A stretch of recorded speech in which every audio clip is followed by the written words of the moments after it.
હિન્દુ ધર્મની આસ્થાને ઠેસ પહોંચાડનારાને નહીં છોડવામાં આવે। આ ધાર્મિક આસ્થા સાથે ખિલવાડ કરનાર લોકોને નહીં છોડવામાં આવે। દરેક પોલીસ કર્મી એ ધર્મનું રક્ષણ કરવા માટે તૈયાર હોવાનું નિવેદન। દરેક પોલીસ એ હનુમાન બનીને ધર્મનું રક્ષણ કરવા તૈયાર। સુરત શહેર પોલીસ આ જ પ્રકારે કોઈ भी प्रकार की धार्मिक आस्थाओं पर कोई ठेस पहुंचाड़વાનું કામ કરે તો દરેક પોલીસ હનુમાન બનીને ધર્મનું રક્ષણ કરવા માટે હંમેશા તૈયાર હોય છે।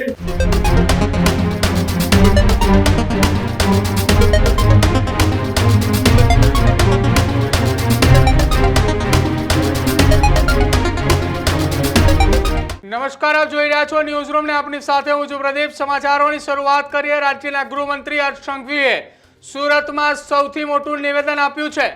રાજ્યના ગૃહમંત્રી હર્ષ સંઘવી સુરતની અંદર એક કાર્યક્રમની અંદર ઉપસ્થિત હતા। એ દરમિયાન સુરત પોલીસની સરાહનીય કામગીરીને લઈને તેમણે વખાણ પણ કર્યા અને સાથે જ સુરત પોલીસને લઈને તેમણે નિવેદન આપ્યું। સુરતમાં ગૃહ રાજ્યમંત્રી હર્ષ સંઘવીનું સૌથી મોટું નિવેદન, હિન્દુ ધર્મની આસ્થાને ઠેસ પહોંચાડનારાને નહીં છોડવામાં આવે। આ નિવેદન ગૃહ રાજ્યમંત્રી હર્ષ સંઘવીએ આપ્યું છે। હર્ષ સંઘવીનું આ સૌથી મોટું નિવેદન સુરતની અંદર સામે આવ્યું છે કે જ્યાં આ ધાર્મિક આસ્થા સાથે ખિલવાડ કરનાર લોકોને નહીં છોડવામાં આવે, ખિલવાડ નહીં ચલાવી લેવામાં આવે। દરેક પોલીસ કર્મી એ ધર્મનું રક્ષણ કરવા માટે તૈયાર હોવાનું નિવેદન રાજ્યના ગૃહ રાજ્યમંત્રી હર્ષ સંઘવીએ આપ્યું છે। તેમણે એમ પણ કહ્યું છે કે દરેક પોલીસ એ હનુમાન બનીને ધર્મનું રક્ષણ કરવા તૈયાર। મને વિશ્વાસ છે કે સુરત પોલીસ આ જ પ્રકારે કામ કરશે। આ સાથે જ તેમણે એમ પણ કહ્યું છે સુરત પોલીસ કમિશનર અને તેમની ટીમને અભિનંદન આપ્યા છે, જે સુરતની અંદર કાયદો અને વ્યવસ્થાની સ્થિતિને લઈને સુરત પોલીસની ટીમ એક કામગીરી કરી રહી છે। એ કામગીરીને લઈને સુરત પોલીસ કમિશનરને અભિનંદન આપ્યા છે। થોડા દિવસો પહેલા સુરતની અંદર ગણેશ પંડાલોની અંદર ચોરી થઈ હતી અને એ ચોરીની ઘટનામાં સુરત પોલીસની ટીમે ગણતરીની કલાકોમાં આરોપીઓને એ ચોરીના મુદ્દામાલ સાથે ઝડપી પાડવામાં આવ્યા હતા। આ તમામ કામગીરીને લઈને ગૃહ રાજ્યમંત્રી હર્ષ સંઘવીએ સુરતના એક કાર્યક્રમ દરમિયાન તેમણે એ નિવેદન આપ્યું છે। દરેક પોલીસ કર્મી એ ધર્મનું રક્ષણ કરવા માટે તૈયાર છે। દરેક પોલીસ કર્મચારી એ હનુમાન બનીને ધર્મનું રક્ષણ કરવા માટે તૈયાર છે। આ નિવેદન એ રાજ્યના ગૃહમંત્રીએ સુરતની અંદર આપ્યું છે। સુરતની અંદર 112 જે અભિરક્ષક નવી અમદાવાદ સહિત રાજ્યભરની અંદર જે પોલીસ કર્મચારીઓને ગુજરાતની જનતાની સુરક્ષાને ધ્યાને લઈને એક નવો નંબર જે જાહેર કરવામાં આવ્યો છે 112 કે જે તત્કાલ 112 લગાવવાથી તમામ ઇમરજન્સી સેવાઓ ત્યાં પહોંચશે। એ કાર્યક્રમની અંદર એ તમામ એ નવી વાહનોને ફ્લેગ ઓફ કાર્યક્રમની અંદર જ્યારે ગૃહ રાજ્યમંત્રી હર્ષ સંઘવી ઉપસ્થિત હતા એ દરમિયાન સુરત શહેર પોલીસ કમિશનર પણ તેમની સાથે ઊભા હતા અને એ દરમિયાન તેમણે નિવેદન આપ્યું। હાલ આ નિવેદનની ચર્ચા એ ચારેકોર ચાલી રહી છે કે ગુજરાત પોલીસના એ જવાનો એ રાજ્યના ગૃહમંત્રીનો એ આભાર પણ વ્યક્ત કરી રહ્યા છે, કેમ કે તેમના પોલીસ જવાનો કે જે ધર્મના રક્ષા કરવા માટે કટિબદ્ધ છે, જે તૈયાર છે, તેમના વખાણ કરતા તેમણે આ નિવેદન આપ્યું છે, જેના કારણે પોલીસ બેડાની અંદર પણ એ ચર્ચાનો વિષય ચાલી રહ્યો છે।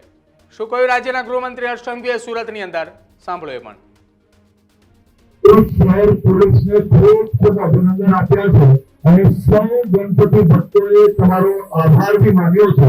એ આભાર અને અભિનંદન એટલા માટે કે સુરત શહેરના ગણપતિ પંડાલોમાં અડધી રાત્રે અસામાજિક તત્વો દ્વારા ગણપતિજીની મૂર્તિઓ ચોરી કરવી, એ પૂજા અર્ચનાનો સામગ્રી ચોરી કરવી અને એ બનાવ બનતાની સાથે સુરત શહેર પોલીસ દ્વારા હિસ્ટોરિકલ કામગીરી કરવામાં આવી। કલાકોમાં આ ચોરોને તો પકડ્યા, પરંતુ એ દ્રશ્ય સૌ ગણપતિ ભક્તો જીવનભર યાદ રાખે તે રીતે શહેર પોલીસના ઉચ્ચ અધિકારીઓ પોતે જઈને ગણપતિજીની મૂર્તિઓ હોય કે પછી પૂજાની સામગ્રી હોય, આસ્થા જોડે ફરી ત્યાં મંડપ પર જઈને એ સુપ્રત કરવાનું જે કાર્ય ગણતરીના કલાકોમાં આપ સૌ દ્વારા જે કરવામાં આવ્યું છે તે ખૂબ ખૂબ અભિનંદનના પાત્ર છે। અને મને વિશ્વાસ છે કે સુરત શહેર પોલીસ આ જ પ્રકારે કોઈ भी प्रकार की धार्मिक आस्थाओं पर कोई ठेस पहुंचाड़વાનું કામ કરે તો દરેક પોલીસે હનુમાન બનીને ધર્મનું રક્ષણ કરવા માટે હંમેશા તૈયાર હોય છે એવા સુરત શહેર પોલીસ કમિશનર શ્રી અનુપમસિંહ ગેહલોતજી અને એમની આખી ટીમને હું ખૂબ ખૂબ અભિનંદન આપું છું. આભાર. સુરત શહેર પોલીસને ખૂબ ખૂબ અભિનંદન આપ્યા છે અને સૌ ગણપતિ ભક્તોએ તમારો આભાર બી માન્યો છે. એ આભાર અને અભિનંદન એટલા માટે કે સુરત શહેરના ગણપતિ પંડાલોમાં અડધી રાત્રે અસામાજિક તત્વો દ્વારા ગણપતિજીની મૂર્તિઓ ચોરી કરવી કે પૂજા અર્ચનાનો સામગ્રી ચોરી કરવી અને એ બનાવ બનતાની સાથે સુરત શહેર પોલીસ દ્વારા હિસ્ટોરિકલ કામગીરી કરવામાં આવી.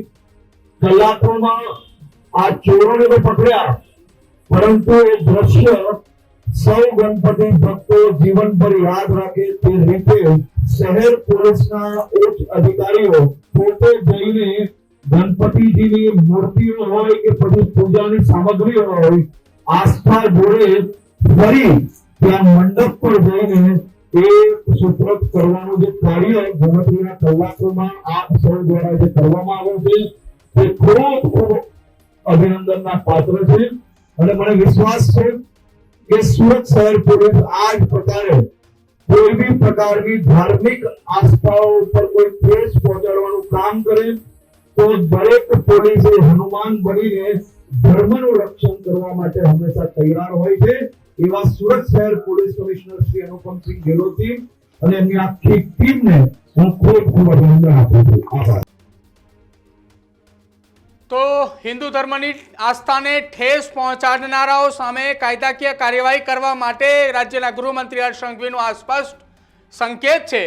એ સંકેત આપતાની સાથે જ તેમણે એમ પણ કહ્યું કે ગુજરાત પોલીસના એ કર્મચારીઓએ કટિબદ્ધ છે ધર્મના રક્ષણ કરવા માટે. ધર્મના રક્ષણની જ્યારે ફરજ પડશે, ધર્મના રક્ષણની જ્યારે જરૂર પડશે ત્યારે આ ગુજરાત પોલીસના એ જવાનો હનુમાન બનીને રક્ષા કરશે.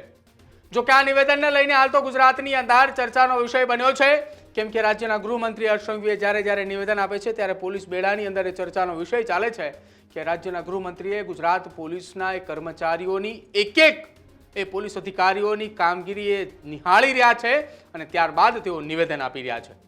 સુરતની અંદર ગણેશ પંડાલની અંદર ચોરી કરવાની ઘટના હોય કે વડોદરાની અંદર ભગવાન ગણેશની મૂર્તિ ઉપર એ ઈંટા ફેંકવાની ઘટના હોય, આ તમામ જગ્યાઓની અંદર આ તમામ ઘટનાઓની અંદર પોલીસે તત્કાલ આરોપીઓની ધરપકડ કરી છે, કાયદાકીય કાર્યવાહી કરી છે અને આ જ કાર્યવાહીને લઈને રાજ્યના ગૃહમંત્રી હર્ષ સંઘવીનું આ સૌથી મોટું નિવેદન એ સુરતની અંદર સામે આવ્યું છે, જ્યાં સુરત પોલીસ કમિશનર અનુપમસિંહ ગેહલોતની ઉપસ્થિતિની અંદર તેમણે સુરત પોલીસના વખાણ પણ કર્યા અને સાથે જ સુરત પોલીસની કામગીરીને તેમણે બિરદાવી પણ છે. કેમ કે એક બે નહીં 8 ગણેશ પંડાલોની અંદર ચોરી થઈ હતી. મોડી રાત્રે 3 વાગ્યાની અરસાની આસપાસ ચોરી થાય છે. વહેલી સવારે 10 વાગ્યાના પહેલા બંને આરોપીઓની ધરપકડ પણ કરાઈ છે અને સાથે જ મુદ્દામાલ પણ કબજે કરી લેવામાં આવે છે. આ જ કામગીરીને લઈને રાજ્યના પોલીસના એ તમામ કર્મચારીઓ એ આવનારા સમયની અંદર ધર્મની રક્ષા કરવા માટે કટિબદ્ધ હોવાનું નિવેદન એ રાજ્યના ગૃહ રાજ્યમંત્રીએ આપ્યું છે. તમારું શું માનવું છે તે ખાસ ન્યૂઝરૂમ ગુજરાતના ડિજિટલ પ્લેટફોર્મ પર જઈ તેના કમેન્ટ સેક્શનની અંદર જણાવજો. હાલ સમાચારોમાં બસ આટલું જ. નમસ્કાર.